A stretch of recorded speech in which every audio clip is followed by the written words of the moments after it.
My daughter's husband demanded my $200,000 a week after the wedding. He never saw the envelope coming. 75 years old, and I have never in my life watched a grown man's face turn the color of old snow. Not until the day he opened that envelope. My name is Ruth, and 1 week after I danced at my daughter's wedding, my new son-in-law sat across my kitchen table and told me, with a straight face, that my life savings belonged to the family now. He had no idea I had already moved every dollar, and he had no idea what was waiting for him in that envelope.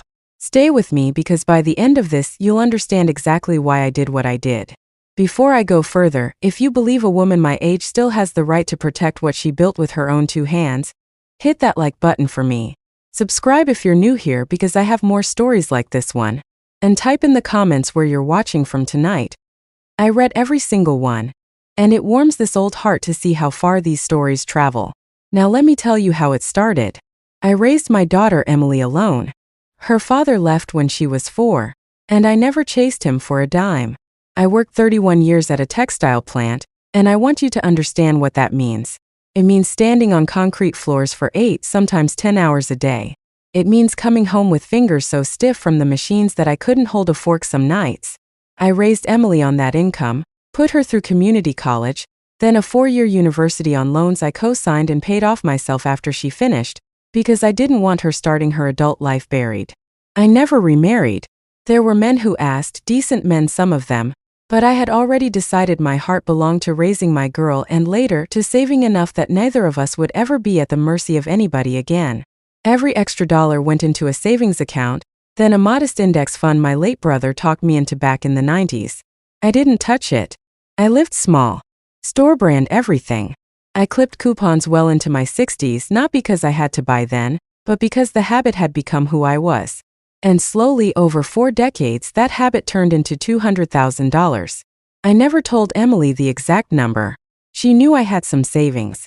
She didn't know it was enough to buy a house outright in our town, or send a grandchild through college without a loan, or keep an old woman comfortable and independent until her last breath. I kept that number close because I had learned a hard lesson early in life. Money changes how people look at you, and I wanted to be loved for myself, not for a balance sheet. Then Emily met him. I'll call him by what he became to me, which is simply him, because I don't care to give him the dignity of a name in this story. He came into our lives fast. Charming at first, the way certain men are charming, quick with compliments, quick with a joke, always ready with a story about some business deal he was about to close.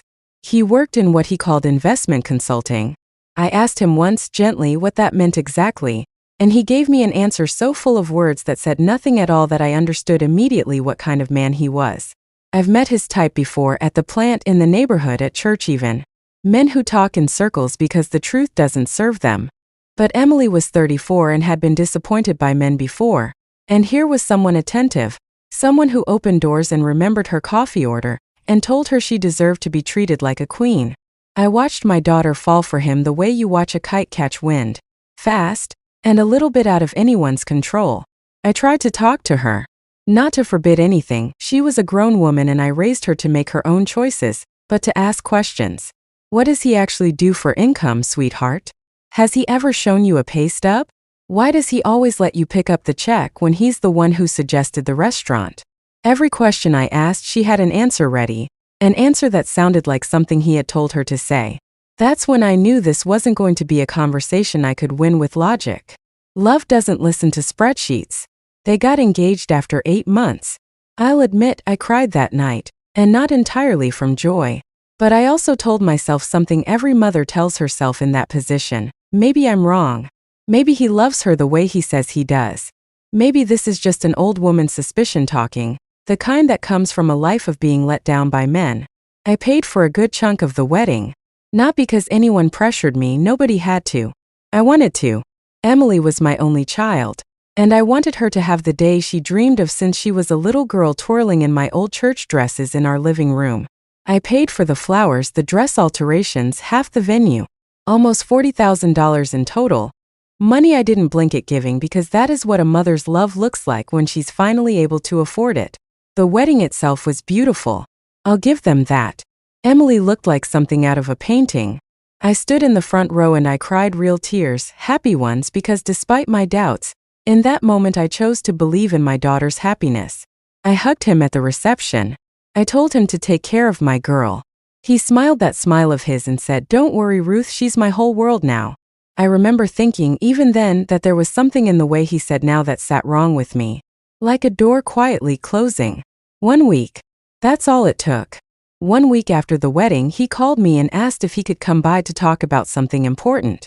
I said of course, thinking maybe they wanted help planning a honeymoon, or maybe, foolish old woman that I was, that he wanted to thank me properly for the wedding contribution. He showed up alone. No, Emily. That should have told me everything right there. But I made him coffee anyway, the way I make coffee for anybody who walks through my door, because that's how I was raised. He sat down across from me at my kitchen table, the same table where I'd helped Emily with her homework 30 years earlier. And he said, "Ruth, I think it's time we talk seriously about family finances." I said, "All right. What's on your mind?" And this man, married to my daughter for exactly 7 days, looked me dead in the eye and said that as the head of the household now, he felt it was important that resources be consolidated for the good of the family. He said Emily had mentioned I had significant savings sitting idle, and that with his investment experience he could put that money to work in ways that would benefit all of us, including, and I quote him, "almost exactly any grandchildren you'll want to help provide for." I sat very still. I want you to understand something about me. I do not raise my voice easily. 31 years on a factory floor teaches you to keep your composure through almost anything. So I asked him calmly, "And how much money are we discussing?" He said, "All of it, Ruth. 200,000 is a number sitting in an account earning nothing when it could be growing. I have opportunities right now, real estate, some private equity positions that could triple that in 18 months. Now, understand, I never told this man the exact figure of my savings. I never told Emily either, not the exact number. Which meant one of two things. Either my daughter had gone through my private papers and told her husband of 1 week, or he had been digging himself in my house during one of his visits. I asked him directly, "How do you know that number?" He didn't even have the decency to look uncomfortable. He said, "Emily found some old statements when she was helping you organize your files last month. We're a family now, Ruth. There shouldn't be secrets between family." I want you to sit with that phrase for a moment, the way I had to sit with it that day. There shouldn't be secrets between family. Spoken by a man who I had known for less than a year, who had rifled through my private financial documents through my own daughter, who had married my child 7 days prior, and who was now sitting in my kitchen demanding my entire life savings like he was asking me to pass the sugar. I did not yell at him. I did not throw him out, though every fiber in my body wanted to. Instead, I did something that surprised even me. I smiled and I said, "Let me think about it. These are big decisions and I'm an old woman, I need time to process things." He smiled back, satisfied, like a man who believes he's already won. He said, "Of course, Ruth. Just don't wait too long. Some of these opportunities have deadlines." Then he left and I sat alone in my kitchen for a long time. Here's what he didn't know. 3 months before that wedding, 3 months long before I had any concrete proof of who he really was, just a mother's gut instinct that had never once failed me in 75 years, I had already quietly moved my savings. Not because I predicted this exact conversation, but because something about him had never sat right. And I have lived long enough to trust that feeling over any charming smile. I hadn't hidden the money out of spite. I had restructured it out of wisdom. I moved it into an irrevocable trust, set up with a lawyer I had used for 20 years, a woman named Patricia. Wait, I need to be careful with names here. Let's just say my longtime attorney, a sharp, no-nonsense woman who has kept my affairs in order since before Emily graduated high school. The trust named Emily as the primary beneficiary, but with conditions. It would distribute funds to her directly in her name only for specific life milestones, a home down payment, education for future children, retirement security, and critically it was structured so that no spouse, current or future, could access, borrow against, or claim any portion of it regardless of marriage, divorce, or anything in between. In the account he had found the statements for, the one Emily had apparently shown him during her little filing help, there remained exactly $4,000. A decoy account, if you want to call it that, though I never thought of it in such dramatic terms at the time. I just called it common sense. So when he sat in my kitchen asking for $200,000 that no longer existed in any account he could touch, he was asking for money that had already been legally, permanently placed beyond his reach for the rest of his natural life. I let him stew for exactly 1 week. I wanted to see what he would do with that time, And sure enough, Emily called me twice during those 7 days, each time sounding more anxious, asking if I had thought more about helping them get established. I could hear him in the background both times, prompting her, feeding her lines like a puppeteer standing just off stage. My own daughter, echoing a stranger's script in my ear. At the end of that week, I invited them both to dinner at my house. I cooked Emily's favorite meal, the pot roast I used to make every Sunday when she was a little girl. And I set the table the way I always had for holidays, my mother's china, the good silverware. I wanted this moment to feel significant because it was. After dinner, I brought out a plain white envelope and placed it in the center of the table. He practically lunged for it, that eager, greedy look in his eyes that I had been watching build for a week. I stopped him with a single raised hand and said, "This is for both of you to open together." Emily's hands were shaking as she opened it. Inside were several things. First, a copy of the trust documents showing the $200,000, safely placed months before the wedding, completely inaccessible to anyone but Emily, and only for the specific purposes I had outlined. Second, a printed record, bank statements I had quietly requested, and a summary my attorney had helped compile, showing that this man had, in fact, no legitimate consulting income to speak of. What he actually had was over $60,000 in gambling-related debt across 3 different accounts, 2 maxed-out credit cards in his name alone, and a private equity opportunity that a simple phone call to the state's business registry revealed did not legally exist. My attorney, being the thorough woman she is, had done some digging of her own once I told her about that kitchen table conversation. Third, and this was the part that made his face go truly pale, was a short letter I had written myself, addressed to him directly. I won't recount every word because honestly, some things are between him and me, but the heart of it said this: "I know exactly what you are. I have known since the 3rd month you dated my daughter. I let this wedding happen because Emily needed to learn her own lessons in her own time, the way every daughter eventually must, and because I trusted that if I raised her right, she would find her own way to the truth eventually. But I will not fund your debts, I will not fund your schemes, and I will not allow you access to a single dollar I spent 40 years earning on a factory floor. My daughter's future is protected. You are not part of that future whether you stay married to her or not."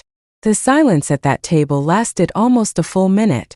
Emily was staring at the papers with tears welling up, not from anger at me, but from something closer to horror, as pieces of the last year of her life rearranged themselves in her mind. He, meanwhile, had gone that pale, sickly color I mentioned at the start of this story, his mouth opening and closing without any sound coming out, like a man who had just watched his entire plan collapse in real time. He tried to recover, of course. He always did. He started stammering something about how the numbers were complicated and how I was misunderstanding the situation, but Emily, my brave girl, held up her hand and said something I will remember until the day I die. She said, "Don't. Just don't. I need you to leave so I can talk to my mother." He left. I don't know exactly what happened after that in terms of their marriage, because that story belongs to Emily and I won't share every detail of her private life for views on a video, even one as satisfying as this one has been to tell. What I will tell you is that within 4 months papers were filed, and within 8 months my daughter was back living something closer to the honest life I always wanted for her, wiser and considerably more careful about who she lets close to her heart and her finances. As for me, I don't regret a single moment of that year. Hard as it was to watch my daughter's face across that table finally understanding what her own mother had known for months. I don't regret protecting what I built. Some people will tell you that hiding money from family is cold, is calculating, is somehow a betrayal of trust.